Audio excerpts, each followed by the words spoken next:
Just on that point, actually, generally, the Precarious Workers Brigade, because it's a collective, so the work is done kind of collectively, and often sort of the members aren't, well, generally we have a rule where we don't have, not rule, but a way of working where the individual names of people who are contributing aren't necessarily stated, you know, as we have on this programme here, because we're sort of representing lots of people who aren't here already, who also aren't here but have contributed obviously to the tools and resources that we're going to discuss.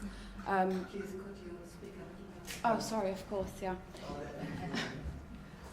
Also, we often have, well, usually work by having an info box. So if we're working with, generally within art institutions, it wasn't relevant so much for this occasion, but when working with other art institutions, we have a list of information that sort of exposes the conditions under which either the precarious workers were invited to participate or how the structure of the institution works. So, for example, was any free labour involved? How many interns did you have? How many panellists were they paid, and so forth. So just to break open the sort of structure of how institutions work. So whether if that's something a text is being published or doing a talk or whatever it might be. So should we? Yeah, and especially in case of publications, we always try to find out also how then the publication will be distributed, and what kind of license it is. So whether it's a Creative Commons license, so people can access it for free on the internet, or is it going to be sold? If it's going to be sold, how much is it going to be sold for? Then the sort of spirit of openness and free common knowledge. Yeah, I guess the commons. Yeah. So we're going to basically just talk quite informally and show some slides of some of the work that the precarious workers have done since 2006. Great. So these are some of the images from the workshops, some banners and so forth, and an image from the website, which is a list of questions. Which I think we also come to later, which is, are you unsure how you'll be making a living in 3 months? Do you freelance but you don't feel free? Which I think kind of goes back to what you were saying earlier, Annette, about wanting to be an artist and thinking it's some kind of route to freedom, but then you get trapped in this kind of freelancing, but you're tied to it, so it's not necessarily freeing. Are you anxious during the day and sleepless at night? Has a carrot you were promised gone off? So, these are kind of fairly informal but, kind of straightforward questions to try to position yourself and how you might relate within this context, as a point of self-reflection. And also you will notice throughout the presentation that we keep coming back to this carrot and stick imagery. So that, there's a saying about the donkey, the carrot, and the stick that you probably know. So that's why we also use the donkey mask, and then the carrot would symbolize the sort of sacrifice or hope or this aspiration, promise, that a lot of people who work in the arts, a lot of art students, a lot of creative people, so not necessarily just artists, that they hold. And I think that goes also back to what Hans was saying, this idea of that you might not be doing something, but you think it might be working against you in the future. So that's the carrot, that's the sacrifice. Okay. Yeah. So these are the questions. And often at events, and again here is not really relevant. And also we all sort of had a conversation yesterday. We know pretty much who we are. But if we're doing a bigger event, then this would be the kind of thing that we would start off with, and just ask people to do a show of hands in the audience for each of the questions, so we can sort of see where people are. And maybe it'd be interesting to do it now, if people don't mind.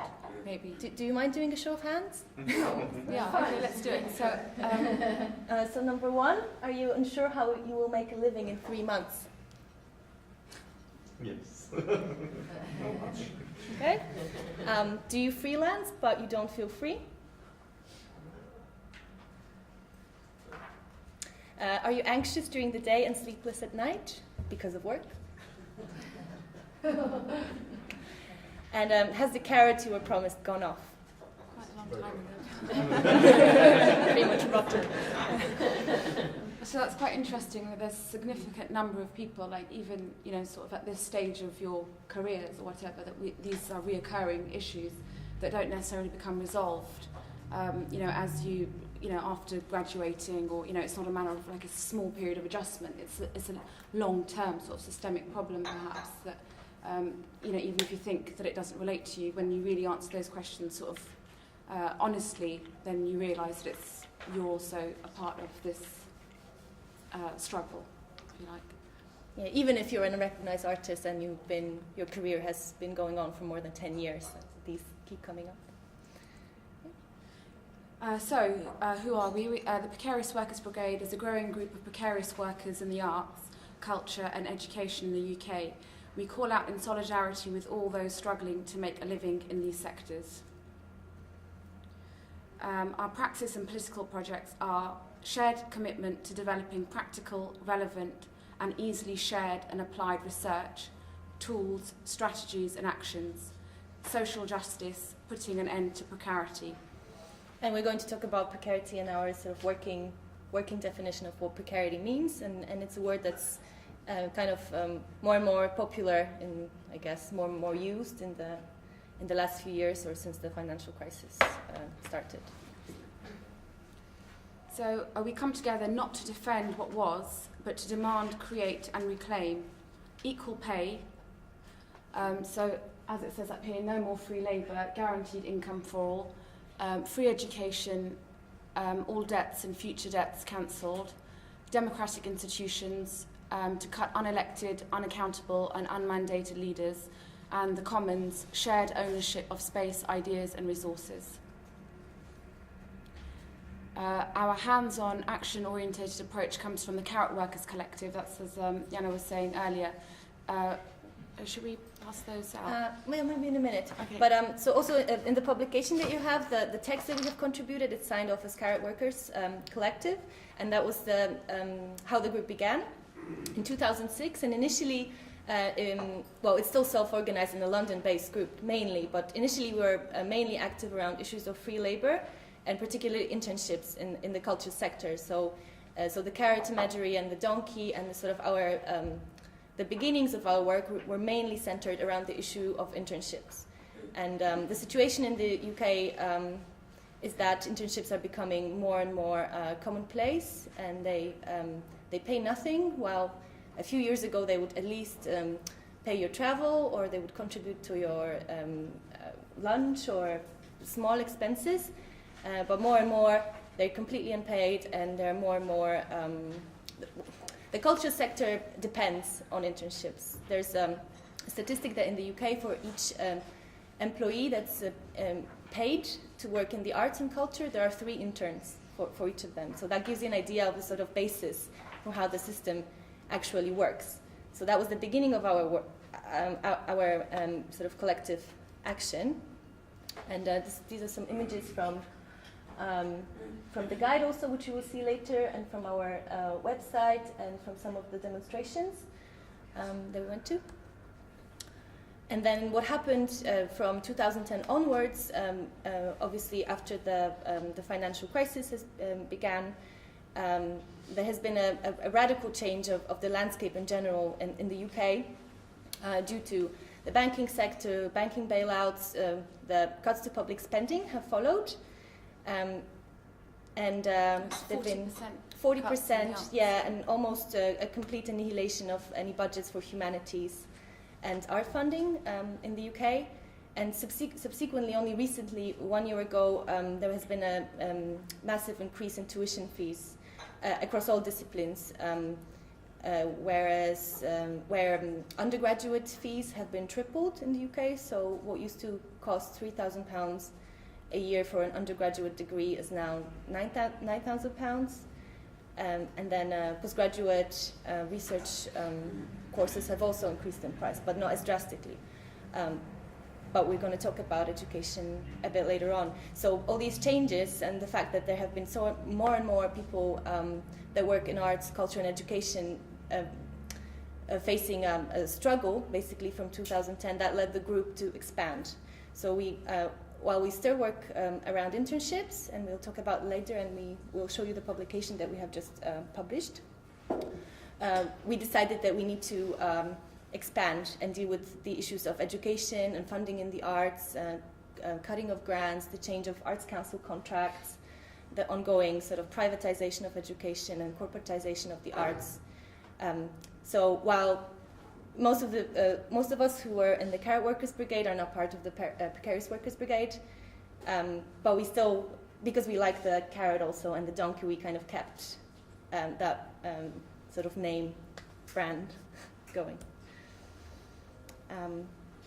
So yeah, we moved beyond the internship issue, and we started to look at precarity in more general terms. And again, our main focus is on arts, culture, and education. But obviously, this is not to deny that, first of all labor really is precarious, and there are particular groups of workers that are affected with this issue in a much more severe way. So you've got migrant workers, sort of low-level industry workers, and all that. So this is not to sort of deny the existence of precarity in general, but we do focus on arts, culture, and education. And well, we have some collaborations with migrant workers as well, but we'll show you that later.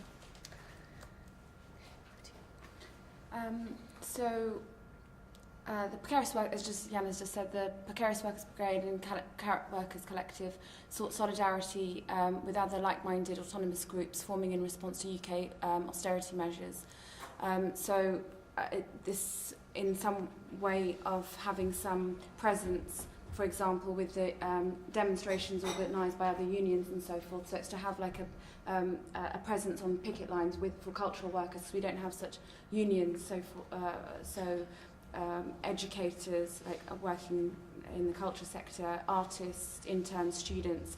So there's some form of solidarity in protest. Yeah, and the thing about artists, especially in the UK, is that a lot of them obviously want to have a second job, and a lot of them do teach, and a lot of them have just graduated or teach in art and design and sort of cultural courses at universities.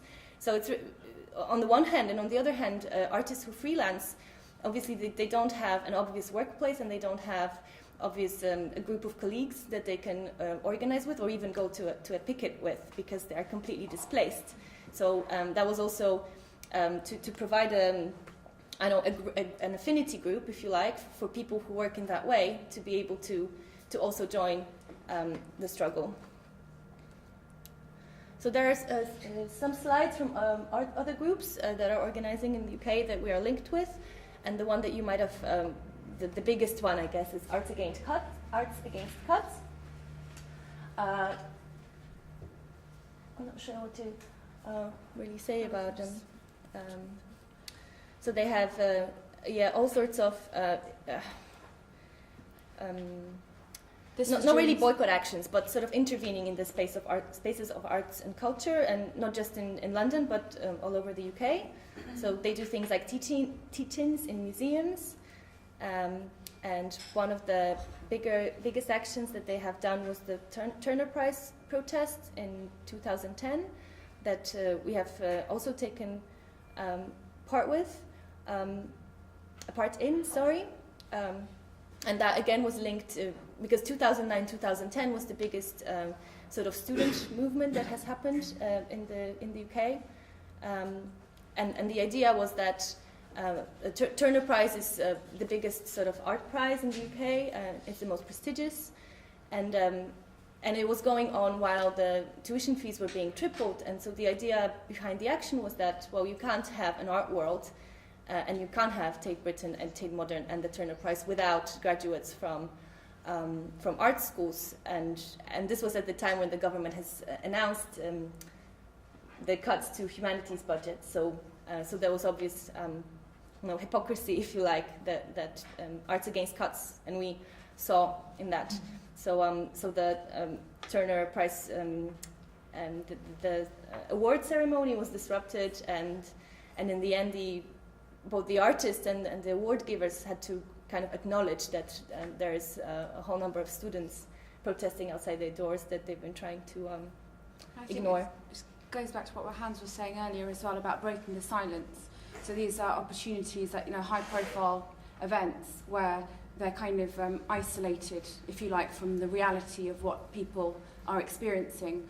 So it's a point of intervention to highlight these issues that really are feeding into or supporting, on one hand, the austerity and kind of shutting themselves away in an ivory tower, pretending that it's not having massive implications in a wider circle within the cultural sector.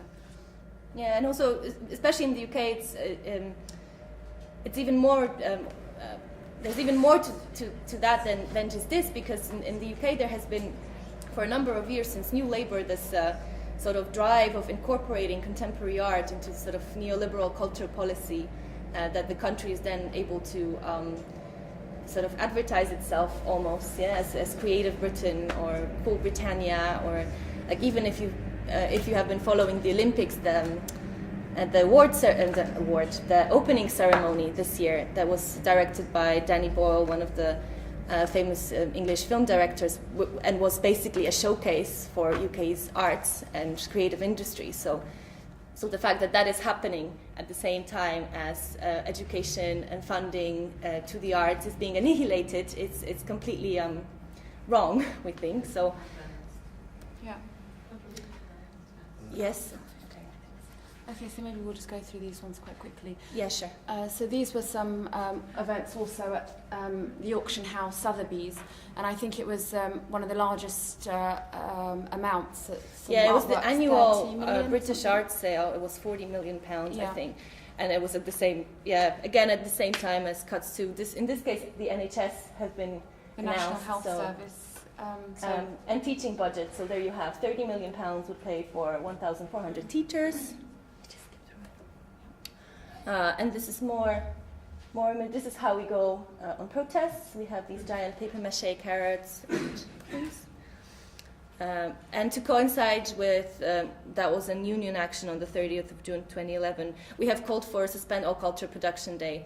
So, which also has a double bind to it, because a lot of the time, if you work as an artist or as a culture producer, you're not actually at work on that day. So there's an interesting question in that. How can you actually withdraw your labor or show protest if you don't actually have a workplace or a set schedule?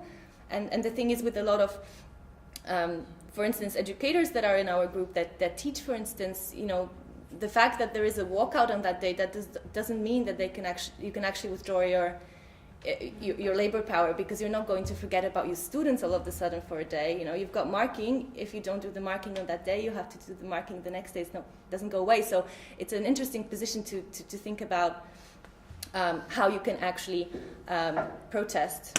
But then there's obviously a long history of art strikes, but we're not going to go into that. There's another picket at the Arts Council.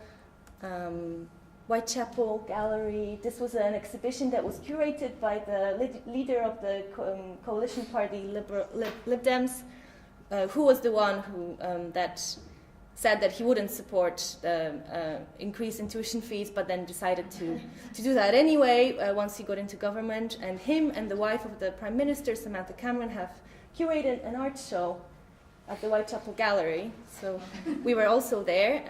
So this you have all this imagery of, which also links to what Hans was saying about the sort of informal economy of the arts. And there are some scholars that say that the art world or the art market is, it's basically a money laundering scheme. There's less accountability for what goes in and out than in any other industry. So all these transactions are kind of hidden and suspect, perhaps. So here you have money laundering. Okay, so now, So now we're going to talk a little bit about how we organize. We had that conversation yesterday with you guys from Haben and Brauhen. There's about 20 of us in the group, and we used to have meetings every week, and then an open drop-in in one every month.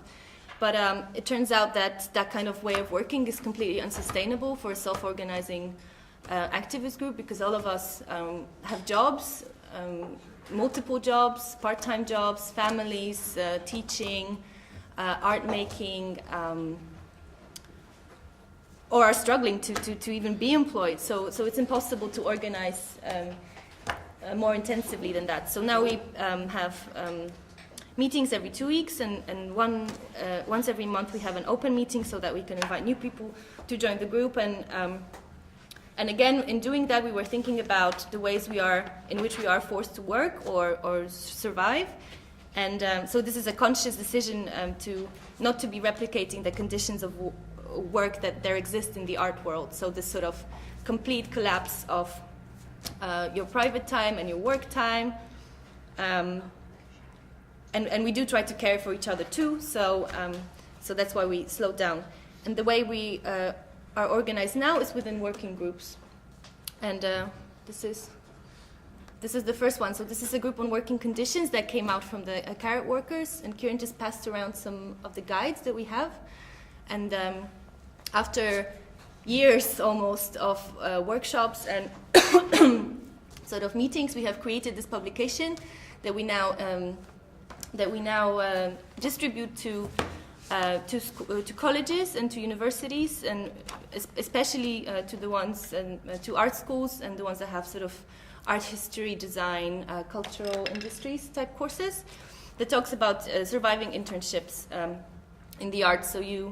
But also it might be useful for you because one of the sections talks about what to do when you are actually in a position where you are required to hire an intern, and how to deal with all the different ethical issues, because I guess one of the big problems about working in the arts and culture is also because this sort of special value of the work or personal investment that we have in the kind of thing that we do, that it's quite difficult to make these decisions. And we don't want to say that all internships are wrong and all sort of learning that might, education that might occur in internships is wrong, but then it's a very thin line to actually decide which kind of projects it is worth contributing to work for free. Because all the work that we do, we are not being paid for at all, unless we get invited somewhere, and we can then use the fee for the collective development. But we don't get paid, so it's quite important to think about where to contribute and how to contribute.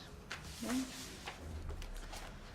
So there's later when, and I apologize, we don't have enough copies for everybody, but you can download a PDF of that from our website if you like and print it yourself. So there's a number of tools in the guide that can be used to think about sort of working as an intern or working with interns. Sort of checklists, tips, a section on UK law, and photo romances. So photo romances is the sort of, how do you say, art format, medium that we use a lot, and we create them collectively based on sort of people's personal experiences. So, and then we sort of create these images. So there's a few of them about different sort of situations you might find yourself in as an intern in a workplace.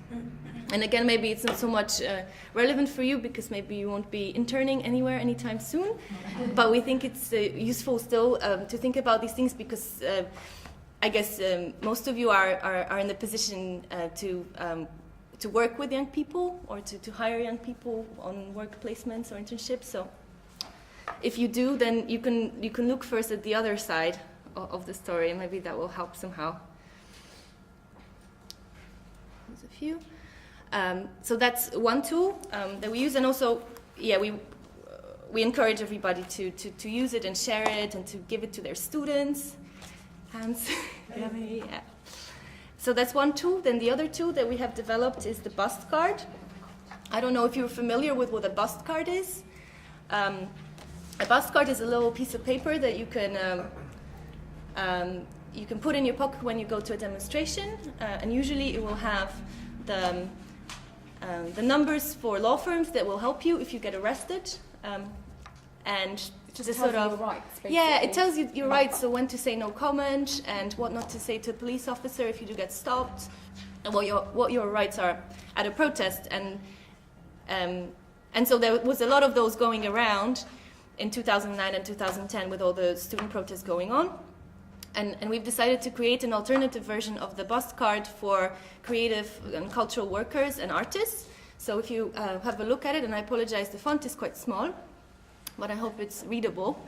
And it talks about the sort of things you have the right to ask when you are negotiating with a gallery, with an employer, about your work.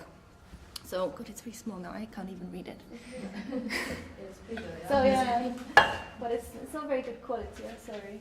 So, yeah, you've got during a negotiation about work, you have the right not to remain silent about money, not to subsidize the production from your own pocket. Like, what often happens is you will, as an artist, be awarded a fee, and then the employers, the gallery, whatever, they will require you from that fee to hire the chairs on which the people who come to your event will sit and pay for all your materials. And in the end, what you're left with, if you were to calculate it in relation to the time you're actually, maybe not even presenting, but that you spend preparing the event, it will not even come to the minimum wage. Yeah? Then you've got the right not to accept a change of agreed conditions without a renegotiation. This is something that often happens in the art world, that things just change suddenly, and because there is often no contract, you might not find out about it until later on when it's too late and you have already submitted the work. And then on the bottom we have a warning that says that in the cultural sector your boss may not look like your boss, they could be your friend, they could be your drinking buddy, and it might even be you. So again, it goes back to this informality of the art world. Often you work with friends, or often you work with somebody because they have done you a favor 5 years ago and now you're paying it. And there's often, often comes back to the sort of what you say and what you not say, and how you self-censor yourself around these issues, because sometimes it's just not nice to say something. And although as a worker in that relationship you have the right to do it, often the situation is such that that it's actually quite difficult to say these things, and often people don't because it's embarrassing, or because all the other artists who take part in the project are more well established and they don't talk about the contract. Or they think they just don't have the right to do it. Yeah. So in the same way, within the context of a demonstration, the original bus card is so if you're kind of vulnerable in that situation, you've never been in that situation before, you know what your rights are. And similarly, this bus card is for cultural workers, interns, whatever, to also feel some level of empowerment to say, well, no, actually, I can refer to this and I shouldn't feel ashamed to talk about money and some security or a contract or whatever it might be. And often, it might not even be money. It might just be the fact that you're not being credited for the work that you do. But because the default in the art world seemed to be not to talk about these basic conditions of contract, really, what it is, then it often falls through the gaps, and then you realize later it's too late. And the third working group that we have, it's called Training for Exploitation. Oh no, sorry. I forgot, the payback campaign.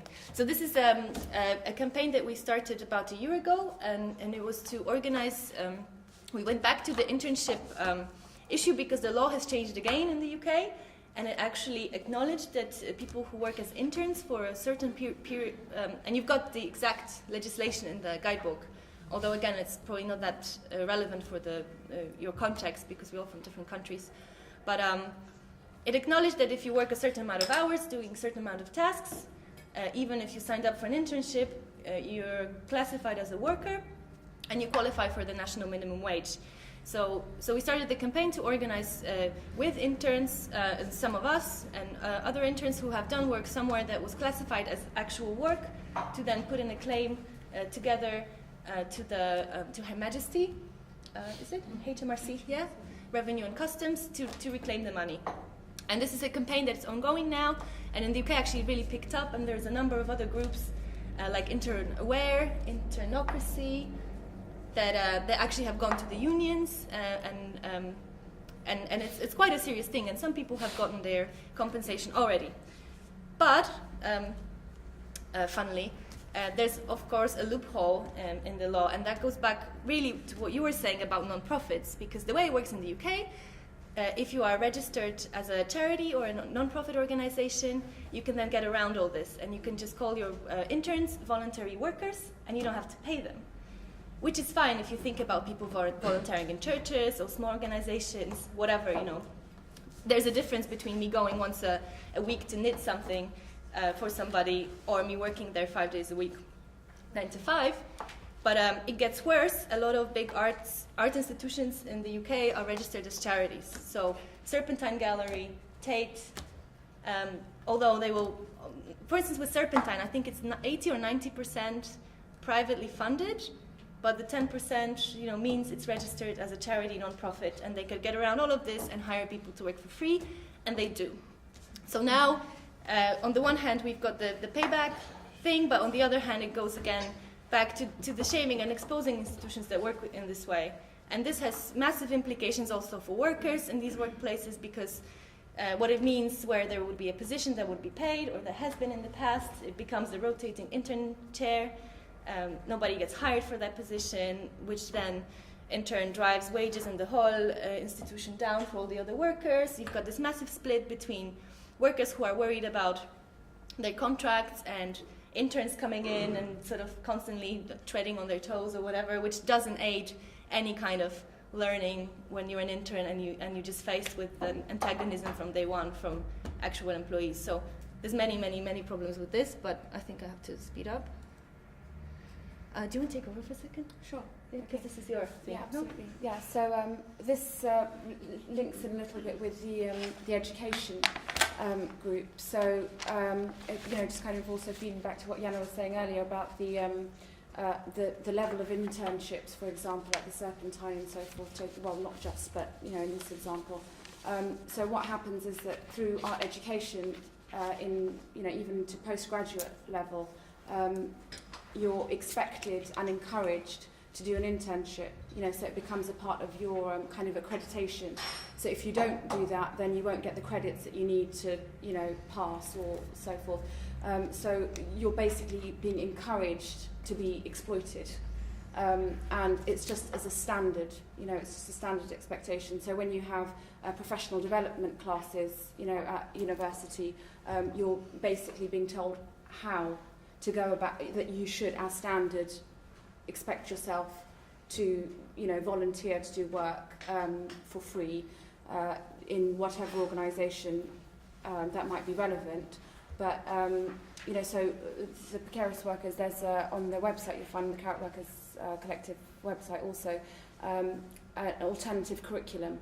And what this is about is it's a tool for like educators, teachers, cultural workers, whatever, to basically have a look at how universities actually play quite a pivotal role in sort of setting up and normalising these platforms for exploitation. Yeah, what else to say about it? So it's a resource pack. How much time do we have left? Not much. How long? 5 minutes. Oh no. So that's one of... but anyway, it's a bibliography and a sort of text that you can also look at that sort of gives the critical spin on the... This is, again, one of the other photo romance kind of things that we did. You can see the handcuffs and the exploit me sign that we imposed onto this image, which was from an intern fair. They have arts and business events where interns, you register as a student, say, oh yeah, I want to come to this event, and there's lots of different companies there, and you basically make yourself available and say, hi, pleased to meet you, please exploit me. But it's kind of sold as, oh, it's a great place to go and find potential work and so forth, but it is basically what this... Yeah, and it's often set up by the universities themselves. Yeah, and they encourage you to go to it and so forth. So, and then the other working group is the corporatisation of the arts, which we were kind of briefly talking about earlier, but also this is, really kind of problematic, because as Jana was saying earlier about the Whitechapel Gallery and Yeah, the Serpentine, the Tate. So, excuse me, what is corporatization? So, increasing involvement or private corporate capital interest in arts organizations, which are often at the same time registered as charities. Don't forget that. So things like the Tate being sponsored by Shell or BP, for instance. But essentially what this does is also sets a certain agenda behind the institution because of whoever its backers are. like for example on Art Leaks, which is a website which I'm not sure if you're, that Hans mentioned actually. Yeah. So they have on that the case, you were talking about yesterday about this girl who applied, an artist who applied for... was invited for a Lacoste prize on the basis of her work, which was about Palestine, and then when it come to receiving the award, the company suddenly decided, well, her art is too pro-Palestinian, and they cancelled the whole award. And so there's things like that. Like as soon as you have private companies with certain agendas involved in the arts, that then has an effect of what kind of art can be shown, what kind of artists can be invited, what kind of groups can be invited. Okay, workshops. Because we work as a collective, like all of the tools and all of the resources, so the bibliography, the guide, the bus cards, and the tribunal, which we won't have time to talk about, I guess, but we will in the workshop, all come from a sort of collective process. So it's not about a few people coming in and saying what they think, but it all begins with us sitting around the table or on the floor together and sort of talking through the issues that we face ourselves and then trying to extrapolate them or refer them to the more general sort of conditions. So this is how these workshops look. A lot of us. Yes, and from these workshops comes our working definition of precarity that we use. And the thing about precarity is also what Hans is saying, the thing about gift. The word precarity comes from precare, which means to pray, so obtain something by prayer. So there is always this element of being at somebody's mercy, very often in our condition as artists, as freelancers, as cultural workers. And of course, it doesn't have to be linked to any kind of employment status. You can be employed, you can be well established, you can earn well, but this element of instability is always there. And at the same time, it's this double bind, this paradox of being overworked and insecure at the same time, no matter whether you have employment or you don't have an employment. And on the basis of that, we prepared and we staged in the Institute for Contemporary Arts in London a tribunal on precarity, which for us, we kind of split about it. For some people, it was an art event that talked about precarity, and precarity is one of these, I guess it's quite a buzzword now in the art world. It kind of became the new relational aesthetics of the art world. And it comes up a lot in discussions somehow, and actually the Art Monthly magazine have put the bust card that we passed around on the cover of the last issue of Art Monthly in the UK. But then they didn't credit it in the way that they would credit an art piece being on the cover. And they did mention us in the article, but it wasn't. So that's the kind of thing about sort of complicity of the art world in all of this. They had a great opportunity to actually engage with the discussion about precarity, but instead they chose to put the image on the cover, not credit it, gloss it over in the article, all the while perpetuating the sort of conditions we talk about within their organization. So that's just an aside. So we had the tribunal where we talked about, the methodology I leave out. So we had 4 cases on the tribunal with people from our group and members of the public who came for the event, where we examined the unpaid and unpaid sort of predicament, institutionalized precarity, that was case 2. Case 3 was immigration, which visa rules and UK border agency and... The UK border agency has requested the Arts Council England basically is acting as a border agent. A border agent on their behalf.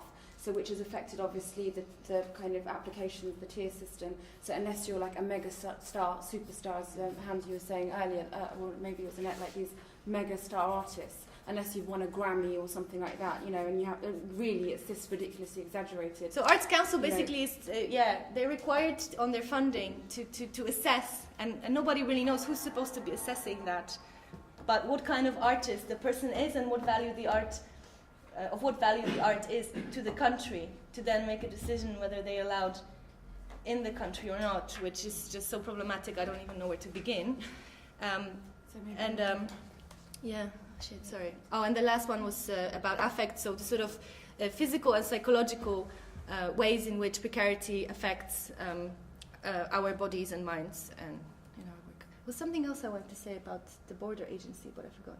I was going to say that they didn't let Abbas Kiarostami, the famous Iranian film director, into the country. So even if you're a superstar, you might not make it.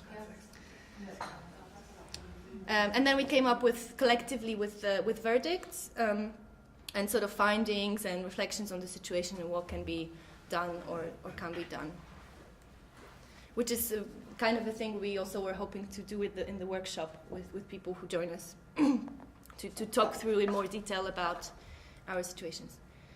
There's some more images. We've had this already. Yeah. Okay, so I guess we're going to stop here. Is there anything else we should add? Probably a million things. Lots of things. Yeah. We don't have. Sorry, we were rushing through. Yeah, thanks so much.